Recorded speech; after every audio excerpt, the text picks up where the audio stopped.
Esto no es una sobremesa, es un festín donde la palabra es el aperitivo, el plato fuerte y también es el postre. Prepárate para un menú en 3 tiempos.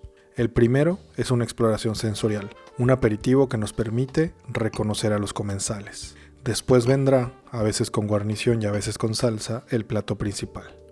La palabra del comensal. El cierre de nuestro programa apela a los sentidos y a los sentires. El postre lo pondrán voces diversas de amistades con las que he compartido mesa y quienes creo disfrutarán de este manjar. Así que, acomódate, sírvete una bebida y provecho. Esto es Bibliófago. Hola, soy Rulo ZK y esto es Bibliófago. Esta es una conversación calmada con ruido de fondo. La segunda comensal, Olivia Terova, platica con una voz así, calmada, sutil, que se desliza sobre las oraciones construyéndolas una a una con detalle. En su pausa se siente la intensidad de la construcción que se disfruta de ver. Es como ver a una persona con esos bloques de juguete e ir descubriendo qué va haciendo mientras avanza. Al lado de donde grabábamos había un taller. Como toda feria de libros, los espacios contiguos pueden ser ruidosos y van a serlo cuando menos te lo esperes. Por ello, puede que en algún punto, a pesar del esfuerzo de edición, les desconcierte escuchar a niñeces gritando por ahí. No estaban tan cerca, pero la acústica del espacio me traicionó. A pesar de lo mucho que pueda sonar disfrutable la conversación, también tengo que advertirles que puede asustarles en algún punto, porque Olivia hace que se manifieste una hoja de cálculo, en específico un Excel. No teman, no es un contador. Es Olivia compartiendo cómo analizó algunos de sus textos. Esta conversación se les recomiendo con un té de pasiflora. Y si andan con la garganta cansada como yo, pueden echarle una cucharadita de miel. Les dejo con la segunda comensal. Espero la disfruten.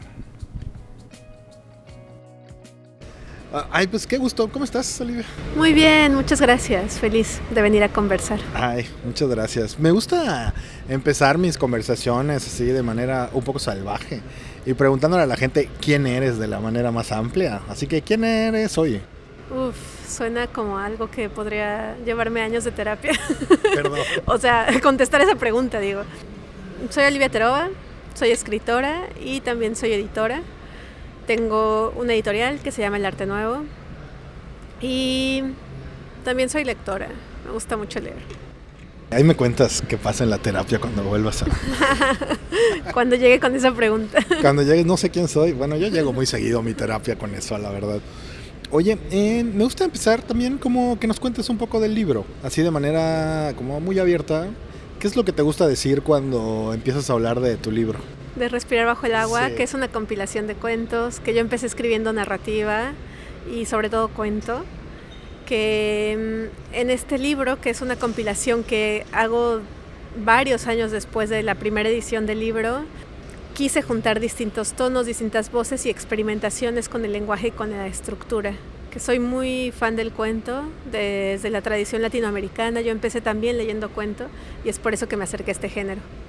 Que me quedé pensando mucho en, como ya te había leído en formato ensayo, siempre como creo que hay como una reflexividad diferente cuando trabajas el cuento y el ensayo, y en el tiempo que te llevó a hacer esta compilación de cuentos, ¿en qué momento está relacionado con otros libros que has publicado? Tiene muchísima relación porque justamente te comentaba, yo empecé escribiendo cuento y no pensaba tal cual en un libro, eran ejercicios que llevaba a talleres, a cursos que tomaba, y hubo un punto donde ya tenía varios cuentos y dije, ok, vamos a hacer un libro, y me tocó enfrentarme al medio editorial realmente en una sensación de enfrentamiento porque es un medio muy hostil y además en ese entonces tenía ciertas circunstancias que a veces escapan a mi especulación, hacían que fuera muy difícil publicar cuento y también publicar siendo mujer. Y no tiene muchos años, pero justo enfrentarme a esa sensación de qué trata lo que escribo, qué temas se buscan más en las editoriales, me hizo escribir Un lugar seguro. O sea, todas esas reflexiones alrededor de tengo estos cuentos, quiero publicarlos y no estoy muy segura de en qué orden unirlos, ni cuál es mi línea de trabajo, me hizo pensar, bueno, pero ¿qué implica que yo sea escritora siendo mujer, siendo de la ciudad de Tlaxcala? Como todas estas preguntas son las que fueron conformando el libro de ensayos Un lugar seguro. Y justo ahí quería ir en la siguiente pregunta, porque algo que me ha causado curiosidad, no solo como de tu trabajo, sino en realidad de lo que he estado observando del mundo editorial últimamente, es que yo al menos como lector siempre me quedo pensando cuando leo el primer libro de alguien, que es su primer libro, o el que se publicó primero, que no necesariamente es el primero, me quedo pensando si el acercamiento como lector, a los lectores es diferente en el segundo y en el tercer libro, en el sentido de que mi pregunta va hacia, ¿tú crees que les habla de manera diferente a lectores que ya te leyeron antes que a lectores y lectoras nuevos? Sí, totalmente. Creo que hay muchos factores, te decía, que atraviesan el mundo editorial, y el orden de los libros a veces una no lo controla. O sea, es lo que tú decías, ¿no? Puede ser el primer libro, pero no es el primero que se escribió. Y creo que sí van, pues, la gente que lee, las lectoras, los lectores van generando expectativas, van generando un diálogo también. Al final los libros son como conversaciones, y no es lo mismo conversar con alguien que no conoces, alguien que ya te echaste un café antes con esa persona. Creo que en particular los ensayos sí le dan otra lectura a estos cuentos, sobre todo por el asunto del género, y que fue algo que yo misma fui encontrando mediante mi escritura y mediante mi labor de buscar, porque también es una chamba de buscar dónde publicar.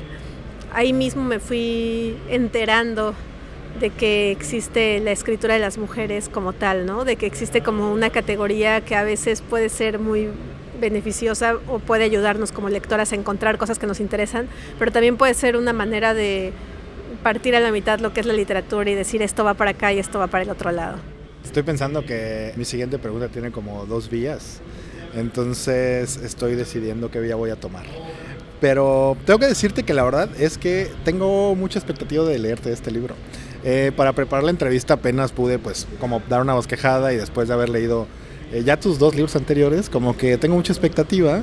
Y algo que se junta, ¿no? Como que un punto intermedio entre esa expectativa y conversaciones que he tenido para este proyecto sobre una pregunta que a veces siento que es como muy obvia, pero las respuestas me parecen muy interesantes. Y es esta condición de que tus protagonistas sean mujeres y cómo te vinculas tú con esa construcción de personaje. Creo que es algo que es obvio con esto que estás diciendo de las mujeres en la literatura, pero me parece muy interesante los matices que le da cada autora cuando he preguntado esto. Y justo te mencionaba, ¿no? Cuando armé por primera vez esta compilación, yo no me había dado cuenta de que escribía desde voces de mujeres, ¿no? O sea, es una historia que cuento mucho porque es muy divertida, ¿no? Lleva mucho tiempo escribiendo y saber qué hago con estos cuentos, pues los junto en una carpetita y haces un Excel. Y entonces de pronto tenía mi Excel con los títulos y dije, a ver, vamos a ver mi propia obra, vamos a ver qué hice después de estos años. No sé, llevaba en ese entonces ya yo creo que unos 6 años escribiendo, algo así. Y empecé a revisar y de pronto ponía voz, mujer, hombre, tonalidad del cuento, persona gramatical. Entonces cada columna del Excel decía algo de mi cuento, ¿no? Entonces me empecé a dar cuenta de que tenía muchos textos escritos desde voces femeninas y dije, esto me interesa. Era algo que no hice conscientemente en un principio, y al final tiene que ver con nuestra socialización, ¿no? A mí me interesa mucho diferenciar. No quiere decir que si eres mujer estés limitada a escribir de esto o que tengas que escribir de esos temas. Simplemente es la manera en la que crecemos, en la que nos formamos y con lo que estamos más familiarizadas. Entonces justo yo me di cuenta de que me interesaba mucho hablar de la intimidad, hablar de la emocionalidad, porque yo soy una persona que al menos así me he ido conociendo con el tiempo, alguien que siente mucho, o sea, siento mucho todo el tiempo y necesito ponerlo en algún lado. Y también sentir implica también sentir la empatía y a veces tener muy cerca las sensaciones de otras personas. ¿Qué haces con todo eso? Para mí, mi respuesta es volcarlo en la escritura. Entonces, justo ya cuando armé por primera vez esta compilación y se ganó un concurso que fue el Gallardo Dávalos en Aguascalientes, reuní de todos mis cuentos, de todo mi Excel, solamente voces femeninas. y yo misma diciendo, ok, esto es algo que me interesa y vamos a buscar la línea del libro por acá, pero fue armarlo sobre, como con el material ahí, como ir recabando, ir entendiendo yo también qué es lo que hago. Y es algo que ahorita, como dices, ya me parece más obvio. Ahora que rearmé esta antología, que puse otros cuentos, que para mí ya es la versión definitiva de este libro, hay una voz en tercera y una voz de un hombre, de un adolescente. Pero en la primera presentación que hicimos me dijo uno de los presentadores, pues sí habla el adolescente, pero la protagonista es la morra, la chica de la que está enamorado. Y le dije, pues sí, al final ahí se va develando qué es lo que queremos escribir. Creo que con el tiempo una se va dando cuenta de eso. Y es un tema que me interesa, incluso porque tiene que ver con mi propia formación y con muchas preguntas que me sigo haciendo. Oye, te quiero preguntar algo que yo no estaba preparado, pero ahora que te estoy escuchando, me está dejando así, como que me está jalando. Que me cuentes de ese Excel. Fíjate que es algo como nunca había escuchado, como esa forma de administrar la información propia. Seguramente mucha gente lo hace en este mundo del Excel. Pero, ¿cómo decidiste hacer un Excel y armar esta lista? ¿Cómo fue el proceso para mirar tu obra de esa manera que se organiza en celdas? Justamente estaba terminando un periodo de beca que fue la Fundación para las Letras Mexicanas, que es una beca muy intensiva porque tienes que ir presencialmente. Entonces ya llevaba 2 años ahí y muchos de mis amigos ya habían publicado y yo me preguntaba, ¿y cómo voy a hacer yo para publicar? También cuando empieza a entrar este medio, hay cosas que parecen muy sencillas o muy orgánicas, pensaría una, pero realmente pues tienes tú que impulsar las cosas. Yo conozco escritores maravillosos y escritoras que nunca han publicado y que tal vez no quieran hacerlo, ¿no? También es una decisión dar a conocer tus textos al mundo y pensar, quiero ser ese tipo de persona que publica. Y entonces, con esa conciencia fue recopilar mis propios textos y también con la sensación de que a mí, ahora creo que me cuesta menos, pero cuando empecé, y es algo que yo veo mucho en escritoras en formación, cuesta mucho autoevaluarse. Decir, este sí, este no, este por qué sí, si este le tengo más cariño, este me costó más trabajo, qué es lo que al final está bien hecho. Y se supone que para eso te ayudan los talleres, pero a veces también pueden confundirte mucho. Entonces, algo que me ayudaba de este Excel es que yo les iba poniendo un color a cada cuento según la emocionalidad que yo sentía que transmitía, ¿no? Había unos que yo decía, bueno, este te va a mandar al carajo, este te deja con ciertas dudas, y es muy bonito porque tienes que ponerte en el papel de lectora, ¿no? O sea, desdoblarte, imaginar que eres alguien leyendo tus propios textos y decir, bueno, esto tiene esperanza y esto es más desolación. Y entonces lo que quería era que el libro tuviera ritmo. Entonces, cuando veía que había 2 cuentos muy parecidos, ya ahí podía entre los dos decir, ¿con cuál me quedo? O sea, fue una manera como de sistematizar mi propia selección de textos, que es muy difícil. Creo que uno de los mayores aprendizajes cuando estás escribiendo y ya decides publicar es descartar textos. Porque, te digo, ¿no? Al final al principio piensa, todo esto es trabajo, y es verdad. Pero lo que he descubierto con el tiempo es que también lo que has borrado se nota en los textos que se quedaron. Y es algo muy bonito. Perdón, me dejaste varias ideas. Perdón por la pausa. Quería preguntarte también, y me parece muy interesante que esto haya venido del Excel, sobre la emocionalidad en los textos de este libro, porque cuando leí Un lugar seguro, que lo tengo más fresco que Dinero y Escritura, que lo leí después, pero se me quedó muy impregnado, y la verdad es que yo no lo hice así, pero me sentía como en un rincón de mi casa bajo una lámpara cuando leía ese libro, ¿no? Y como con una emocionalidad muy íntima. Y entonces quería preguntarte si nos puedes contar un poco de la emocionalidad de tu libro de cuentos. Claro. Es otra de esas cosas que tampoco una planea. Es muy curioso como siento que a veces las becas y los apoyos de escritura nos hacen creer que una puede tener todo planeado, pero no es así. O sea, yo nunca dije voy a escribir cuentos súper emocionales y que pase esto y luego los voy a clasificar por colores. O sea, realmente yo desde que empecé a escribir me daba cuenta de lo que te decía, que soy una persona que siente mucho, a veces hasta de una manera muy desbocada o que puede ser problemática en la cotidianidad. Y quería hablar de estas sensaciones que a veces traspasan el cuerpo y que están muy presentes en mi vida cotidiana.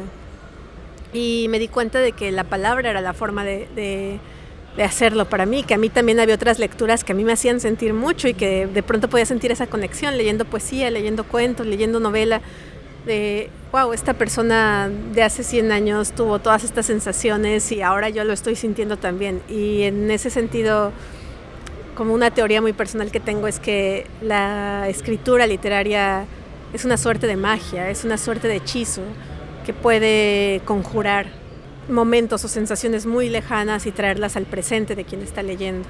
Entonces, eso pensaba muchas veces en la escritura, y es cierto que muchos de los textos pues obviamente deben tener un plan, sino también por algo son cuentos y el cuento es muy esquemático, entonces también eso me sirvió a mí para ir acotando, tratar de formar historias, pero sí había un momento en el que, y todavía me pasa, que estoy tan metida en la escritura que a veces las palabras van saliendo y eso implica también hasta cierto desorden de la puntuación o quizá cosas que uno dice esto no tiene tanto que ver, no sé, en mis monólogos interiores de pronto alguien puede decir bueno y se me antojaron unas papas, un refresco, recuerdo mucho en Respirar bajo el agua que justo cuando es un monólogo interior donde la chica va hablando de que su papá las abandonó y dice, y lo último que recuerdo es que dejó un cigarro a medio fumar en una corcholata, ¿no? Ese es mi último recuerdo de él. Entonces una piensa, quizá objetivamente no diría eso, me hace sentir triste, me causa nostalgia, pero para mí ese tipo de vocaciones, ese tipo de relaciones entre una imagen y una sensación están muy presentes y a veces van apareciendo conforme escribo. Y obviamente hay todo un trabajo de edición, ¿no? De esto se queda, esto se va, pero me gusta que a veces lo inesperado del lenguaje es lo que más nos emociona. Muchas gracias. Gracias a ti. Esto es el postre. Paloma me conoce de hace tiempo, más del que yo la conozco a ella. A veces, cuando uno parece un personaje, como yo, la gente te identifica, aunque tú no lo hagas, y pues eso me pasó con ella. Nos hicimos amics hace algunos años, y siempre intercambiábamos información de libros, sobre todo en la Filey, donde nos encontramos con mucha frecuencia. Paloma tiene un podcast donde habla de libros y quisiera recomendarles. Lleva por nombre Faltan Palabras. Y así me siento a veces cuando nos encontramos y chismeamos. También a veces falta tiempo para que no falten las palabras. Pensé en que este libro le podría interesar a Paloma y quería que lo leyera. Pero también pensé, al invitarla para Bibliófago, que estaría re lindo que alguien con una voz calma leyera un libro de una voz calma, aunque la historia que van a escuchar no fuese tan calma. Les dejo con mi amiga Paloma Palomo, leyendo un cuento del libro del que Olivia Teroba nos acaba de contar. Carta desde un país tomado. Amanece y estoy reescribiendo otra vez. Es verdad lo que decías, Luis. Así como me pongo a escribir, te voy comprendiendo mejor. Es verdad que cuando una hace estas cosas y quiere que le salgan bien, se puede pasar toda la noche frente al monitor.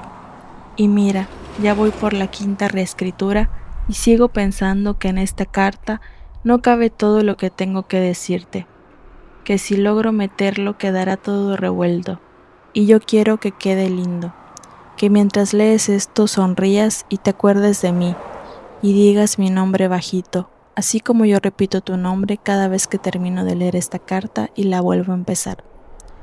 Recuerdo que tú también amanecías escribiendo y yo te decía que vinieras a la cama y apagaras la computadora, porque el ruido de su ventilador no me dejaba dormir, y cuando lo hacías la casa se quedaba en silencio, pero ese silencio tan pesado tampoco me dejaba descansar. Entonces llegabas a la cama con toda la intención de dormir y yo no te dejaba.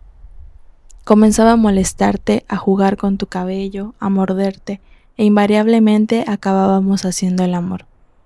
Ahora que te has ido, eso ya no se puede.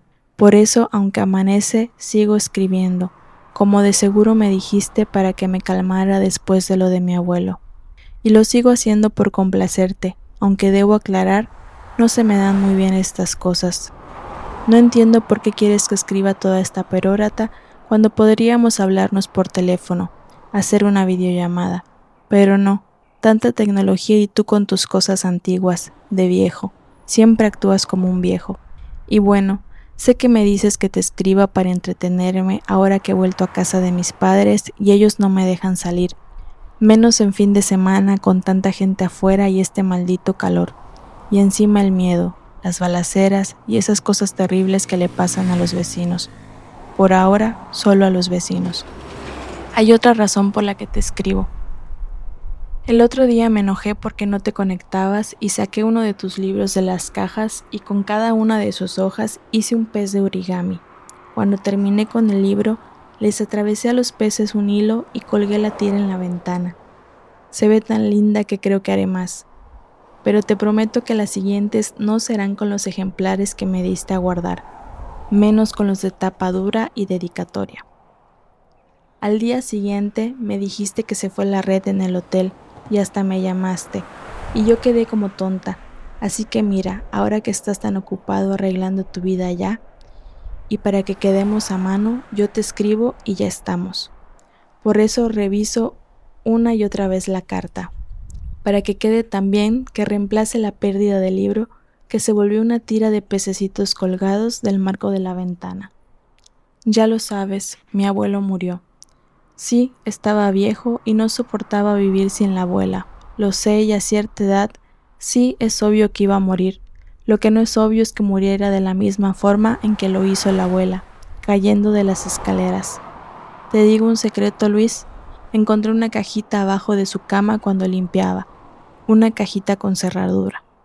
Intenté abrirla toda la noche con cada una de las llaves de su manojo y nada. Al final encontré otra llave muy oxidada, detrás de la foto de la abuela.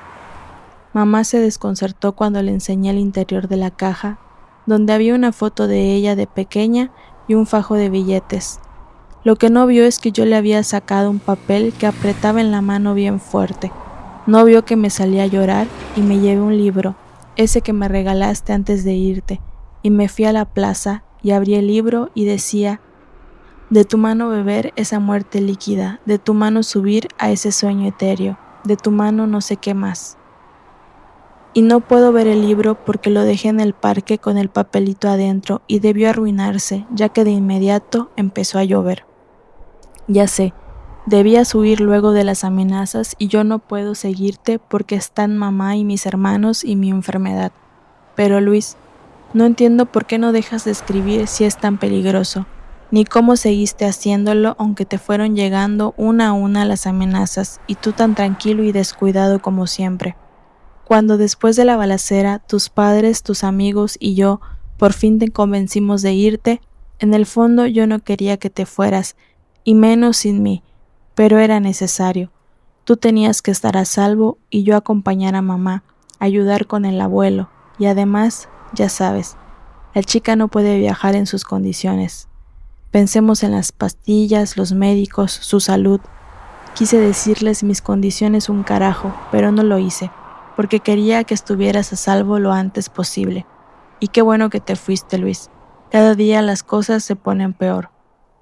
Tengo un problema con las palabras y por eso no me gusta escribir, pero me obligo por las razones que te dije arriba, y porque tenía que contarte esta historia, que es igual a otras que me pasan. Ya sabes, a mí me ocurren cosas raras. Llego cuando la micro se acaba de ir.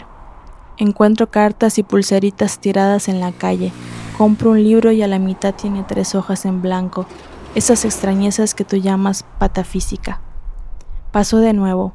El papelito tenía escrita la fecha cuando el abuelo cayó de las escaleras y una despedida. Es fácil concluir, Luis. El abuelo se tiró de las escaleras. Si no, ¿por qué se levantó justo cuando lo dejamos para ir al súper? ¿Por qué no antes? ¿Por qué no esperó si volvíamos en media hora? Ya sé que dirás que hago conclusiones apresuradas, que exagero las cosas, que no debí dejar el libro bajo la lluvia, que no era necesario sacrificarlo para deshacer las palabras del abuelo, sobre todo el libro tan bonito que me regalaste con tanto gusto antes de irte. Pero sabes, mi problema son las palabras, me hacen sentir mucho. Por eso cuando me dices te amo, siento que se acaba el mundo y empieza en tu boca y debo besarte. Pero si nos enojamos y me dices algo que duela, me pongo mal y me cuesta mucho volver a estar tranquila. Por eso, aunque yo misma te había insistido tanto, cuando dijiste me voy, casi me muero. Y ese día, cuando volví a casa, después de dejar el libro en el parque, me pasó otra vez. Debes entender, tú sí entiendes. Ver el poema, la fecha, pensar en el abuelo. Lo sé, me dejé llevar y puedes llamarlo si quieres mi enfermedad, pero sabemos que es otra cosa. No se me da escribir, ¿ves? Pero quiero creer que volverás pronto. que las cosas se van a solucionar y al fin todo será como antes, o mejor. Y entonces podré decirte lo que pienso, explicarte cuánto te quiero y cuánto te extraño, esas cosas cursis de siempre, de frente y no así que cuesta tanto. Y es que en tu ausencia pasan tantas cosas, como la ventana que ya está llena de peces. Esta entrevista fue grabada en la cabina itinerante de Radio Ecológica 92.5 FM, en Mérida, Yucatán, durante la Feria Internacional de la Lectura Yucatán, FILEY, en el año 2026. El trabajo periodístico, la producción y el diseño de sonido son de Rulo ZK. La imagen de Bibliófago es cortesía de Humberto Vera. Bibliófago es producido con un enfoque de trabajo auditivo artesanal, por lo que las grabaciones de las entrevistas, las grabaciones del postre y el sonido ambiental utilizado en el postre no fueron creados ni editados con inteligencia artificial y fueron grabados por Rulo ZK. Ninguno de los textos utilizados para la realización de este episodio, como guiones y material para redes, fueron creados, modificados o editados con inteligencia artificial y son totalmente autoría de Rulo ZK. Este proyecto no hubiera sido posible sin el apoyo invaluable de Revista Espejo. Apuesta por lo artesanal, apuesta por lo humano. Gracias por escuchar, compartir y disfrutar este contenido.